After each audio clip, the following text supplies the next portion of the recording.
নমস্কার বন্ধুরা, আমি মিলন চলে এসেছি আরেকটি আপডেট নিয়ে এসএলএসটির। আজ কয়েকটা গুরুত্বপূর্ণ বিষয় নিয়ে আলোচনা করব।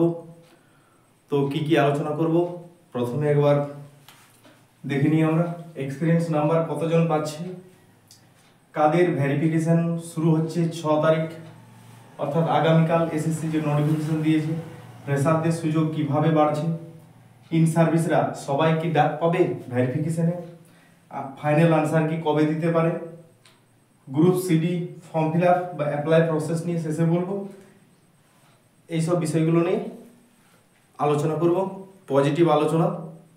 তো একটুকু সময় নিয়ে দেখুন আর কি, কারণ সবারই কাছে তো খুব একটা টেনশনের। আপনারা সবাই তো জানেন যে শুক্রবার 11 এবং 12-এর রেজাল্ট পাবলিশ হচ্ছে।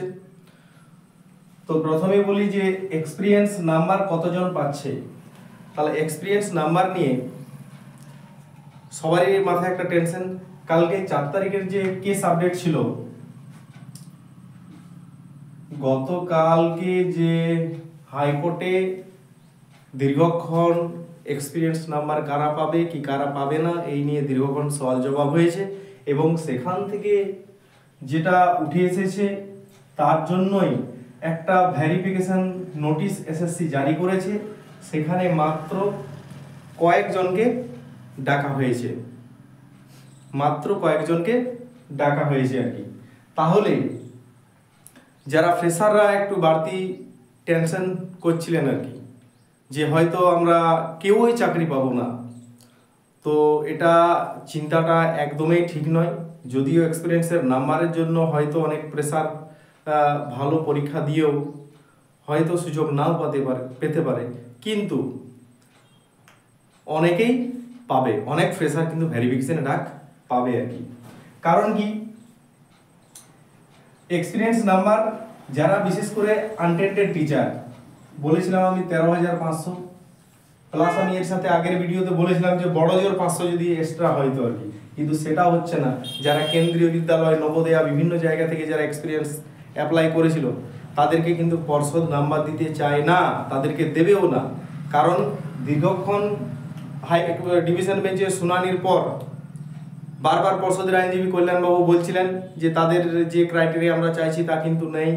নানাভাবে সওয়াল জবাব করার পর শেষ পর্যন্ত তাদের মাত্র কয়েকজনকে, 8 জনকে ডাকা হয়েছে। কিসের জন্য? ভেরিফিকেশনের জন্য। তাহলে আদার্স থেকে মাত্র কয়েকজন নাম্বারটা পাচ্ছে, এবং তাদের কাছে মানে যে ডকুমেন্টগুলো হয়তো চাওয়া হবে, আগের একটা নোটিফিকেশন হয়তো দেওয়া ছিল, সেই ডকুমেন্টসগুলো তারা যদি প্রপারলি না দেখাতে পারে, তাহলে কিন্তু তারাও নাম্বারটা পাবে কিনা সন্দেহের মধ্যে আছে আর কি। এরপরে মাত্র কি 8 জন আদার্স অ্যাপ্লাই করেছে? তাহলে আর কি বাইরে থেকে কেউ অ্যাপ্লাই করেনি? হ্যাঁ, অনেকেই অ্যাপ্লাই করেছেন, কিন্তু সবাই তো আর কোর্টে মামলা লড়তে পারেননি, ঠিক আছে। কিন্তু যারা মামলা করেননি, যারা পিটিশনার নন আর কি, এক্সপিরিয়েন্স পাওয়ার নাম্বারের জন্য আর কি, তাদেরকে কিন্তু নাম্বারটা দেবে না আর কি। শুধুমাত্র যারা 2016 সালে টেন্টেড এবং আনটেন্টেড 2016 সালের যারা যোগ্য বঞ্চিত তারা, আর তার সঙ্গে তারা যদি কোনো প্রিভিয়াস আগের যারা জয়েনিং করেছিলেন তাদের থেকে যদি কিছু জন অ্যাপ্লাই করেন আর কি। আমি তো বলেছি যে আগের থেকে খুব বেশি জন অ্যাপ্লাই করবেন না, কারণ তাদের স্যালারির বিস্তর ফারাক হয়ে গেছে আর কি। প্লাস এইবারে যে প্রক্রিয়াটা একটা খিচুড়ি পাকা প্রক্রিয়ার মধ্যে চলছে, কখন কি হবে প্যানেলের তারও কোনো ঠিকঠাক নেই আর কি। কাজেই তারা হয়তো বেশি জন আসেননি আর কি, খুব কম জন। সেটা আমি বড় জোর ধরেছিলাম, 500 ধরেছিলাম আর কি। সেটাও কিন্তু এতজনও হবে না আর কি, এর চেয়ে কিন্তু কম জন ইন সার্ভিসের 10 নাম্বার, এক্সপিরিয়েন্সের 10 নাম্বার পাবেন। সেক্ষেত্রে কিন্তু ফ্রেশারদের সুযোগ বাড়ছে আর কি, ঠিক আছে। আর বিভিন্ন যে প্রাইভেট স্কুল বা বেসরকারি স্কুল থেকে যারা এক্সপিরিয়েন্স চেয়ে নাম্বার আবেদন করছেন বা দাবি করছেন, তারা কিন্তু কেউ এই নাম্বার পাবেন না আর কি, ঠিক আছে। খুব কম জন পাবেন আর কি। আর আরেকটা যে ডেপুটেড ভ্যাকেন্সিতে যারা অ্যাপ্লাই করেছেন আর কি, তাদের এক্সপিরিয়েন্স কত? ডেপুটেড ভ্যাকেন্সি কত দিনে ছিল? 1 বছরের ছিল। যারা বিএড করতে যেত তাদের পরিবর্তে যারা চাকরি করতেন, কত দিনের জন্য করতেন? 1 বছরের জন্য করতেন। 1 বছরের মধ্যে তাদের জয়েনিং করতে তো 1 মাস চলে যায়, আবার শেষের দিকে 1 মাসে বড় যে তারা 10 থেকে 11 মাস সার্ভিস করে। সেক্ষেত্রে পার ইয়ার 2 নাম্বার করে যে থাকে, তার তো 1 বছর কমপ্লিট হচ্ছে না, সে নাম্বার পাবে কি করে আর কি। কাজে সেই সুযোগটা কিন্তু অনেক কম আর কি। কাজে যারা ফ্রেশার বন্ধু আছেন বেশি টেনশন নেবেন না, আপনারা যারা ভালো পরীক্ষা দিয়েছেন অনেকেই পাবেন আর কি। ঠিক আছে, যদিও একটা অসম প্রতিযোগিতা হয়ে যাচ্ছে, কিন্তু কিছু করার নেই আর কি। যা গেজেট করেছে তার বিরুদ্ধে এখন আর কোনো কিছু করা যাবে না আর কি। ফ্রেশারদের সুযোগ কি বাড়ছে? ফ্রেশারদের সুযোগ বাড়ছে বললাম। ভেরিফিকেশনে কাদের ডাকা হয়েছে? যারা হাইকোর্টে চ্যালেঞ্জ করেছিল নাম্বারটা পাওয়ার জন্য, যারা বেসরকারি বা কেন্দ্রীয় বিদ্যালয় থেকে অ্যাপ্লাই করেছিল, তারা যারা চ্যালেঞ্জ করেছে তাদেরকেই শুধুমাত্র ভেরিফিকেশনকে ডাকছে, মাত্র জনা 8 হবে আর কি, তাদেরকে ডেকেছে। আবার তারাও যে নাম্বারটা পাবে তারও কিছু ঠিক নাই। যদি সন্তুষ্ট করতে পারে সার্টিফিকেট সব কিছু দেখিয়ে, তাহলে তারা নম্বর পাবে, না হলে কিন্তু তারা নম্বর পাচ্ছে না আর কি। ইন সার্ভিসরা কি সবাই ডাক পাবে? দেখুন, একটা ফ্রেশার যদি সে 58 পায় পরীক্ষায়, তার সাথে যদি একাডেমিক তার 10 যোগ হয়, কত হয়ে যাচ্ছে? 68।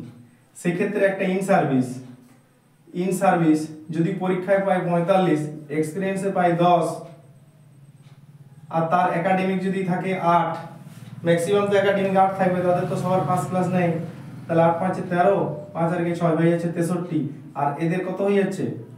68। সেটা আমি 58 ধরে করেছি। যদি আমি এটা 56 ধরে করি, 56 ধরে করলে তাহলে 66 হয়ে যাচ্ছে। যদি আমি 55 ধরি, 55 ধরলে এদের 65 হয়ে যাচ্ছে।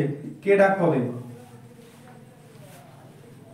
এক্ষেত্রে ভেবে দেখুন, যে সব বন্ধুরা আমার 55 স্কোর করেছেন ফ্রেশার বন্ধুরা, এবং যাদের একাডেমিক 10 আছে, তাদের কিন্তু চান্স, কল পাওয়ার কিন্তু অনেক চান্স আছে আর কি।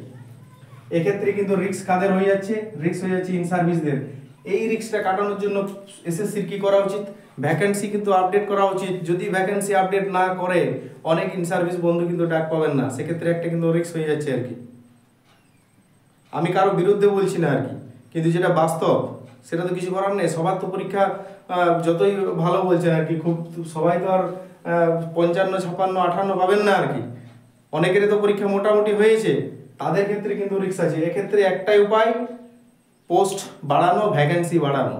যদি সরকারের ইচ্ছা থাকে আমি যতজন ইন সার্ভিস আছে সবাইকে নেব, তাহলে ভ্যাকেন্সিটা কিন্তু সেই অনুপাতে বাড়াতে হবে। সেক্ষেত্রে ফ্রেশারদেরও সুযোগ বাড়বে, সেই কাট অফে যতজন আসবে তারা পেরিয়ে যাবে। এরপর ইন্টারভিউ আলাদা ব্যাপার হতে পারে, হয়তো কি করবে না করবে জানি না। ইন্টারভিউর ব্যাপারটা যেহেতু 20 নাম্বার আছে, সেখানে অনেকেই দেখবে যে ভেরিফিকেশনে ডাক পেলো, ইন্টারভিউ ডাক পেলো, কিন্তু ইন্টারভিউ পরে হয়তো প্যানেলে পাচ্ছে না আর কি।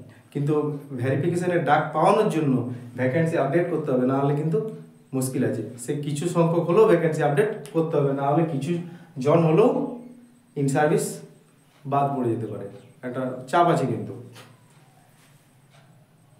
ইন সার্ভিসরা কি সবাই ডাক পাবে? তাহলে এই কাট অফের মধ্যে যদি না আসে, তাহলে কিন্তু তাদেরও রিস্ক আছে। ফাইনাল আনসার কি খুব আগে দেবে না। আজকে তো রাশের জন্য ছুটি আছে, জানি না এসএসসি কি করবে। এসএসসি যদিও তাদের দপ্তরে কাজ চালিয়ে যাচ্ছে আর কি, তো আজকে দেওয়ার খুব একটা চান্স নেই। যদি আগামীকাল 6 তারিখ দেয় তো দিতে পারে, না হলে 7 তারিখ হয়তো বিকেলের দিকে আনসার কি দেবে, এবং রাতের দিকে রেজাল্ট বার হবে। ঠিক আছে, গ্রুপ সিডির ফর্ম ফিল আপ চলছে, শুরু হয়ে গেছে আর কি, লিঙ্ক ক্রিয়েট হয়ে আছে। সাইবার ভালো, ওয়েবসাইটও ভালো চলছে আর কি, অসুবিধা কিছু নেই। আপনারা অ্যাপ্লাই করুন, প্রথমে রেজিস্ট্রেশন প্রক্রিয়া কমপ্লিট করুন। সেখানে কিন্তু আপনার ওই সার্টিফিকেট নাম্বারটা কিন্তু লাগছে। যারা ওবিসি আছেন তাদের ক্ষেত্রে সার্টিফিকেট নাম্বারটা মাস্ট করেনি, কিন্তু যারা আদার্স আছেন, এসসি এসটি ইডাব্লিউএস, তাদের ক্ষেত্রে কিন্তু সার্টিফিকেট নাম্বারটা দিতে হবে। ঠিক আছে, কাস্ট উল্লেখ করলে আর কি। সেক্ষেত্রে আপনারা ঠিকঠাকভাবে অ্যাপ্লাই করবেন। খুবই প্রসেসটা খুব ইজি করা আছে। যদি সেক্ষেত্রে অসুবিধা হয় মেসেজ করবেন আমাকে, ইনবক্সে কমেন্ট করবেন। আর আগের দিনে আমি একটা ভুল ওয়েবসাইট বলেছিলাম যে westbengalssc.com, এটাই হচ্ছে সরকারি ওয়েবসাইট, westbengalssc.com। হয়তো আমি সেটাকে .gov.in বা কিছু একটা বলেছিলাম আর কি, সেই জন্য একটু আপনাদের কাছে ক্ষমা চেয়ে নিচ্ছি। সঠিক ওয়েবসাইটটা হচ্ছে westbengalssc.com। তাহলে দেখুন, আর শুক্রবার তো বেশি দেরি নেই, মাঝে একদিন ওয়েট করুন, এবং কি হয় আশা করা যাচ্ছে যে অনেক ফ্রেশার সুযোগ পেতে চলেছেন আর কি। আর যদি ভ্যাকেন্সি কিছুটা ক্রিয়েট করে ইনসার্ভিসরা সবাই পাবেন, তার সঙ্গে অনেক ফ্রেশার ডাক পেতে চলেছেন। ক্লাসটা শেষ পর্যন্ত দেখার জন্য অসংখ্য ধন্যবাদ। যদি প্রথমবার দেখছো তো প্লিজ চ্যানেলটা সাবস্ক্রাইব করে রাখবেন, কারণ এরকম যখনই আমার কাছে আপডেট থাকবে আমি আপনার সাথে শেয়ার করব। এবং ভালো লাগলে লাইক করবেন এবং বন্ধুদের মধ্যে শেয়ার করবেন। Thank you so much, best of luck ভেরিফিকেশানে ডাক পাওয়ার জন্য। ঠিক আছে।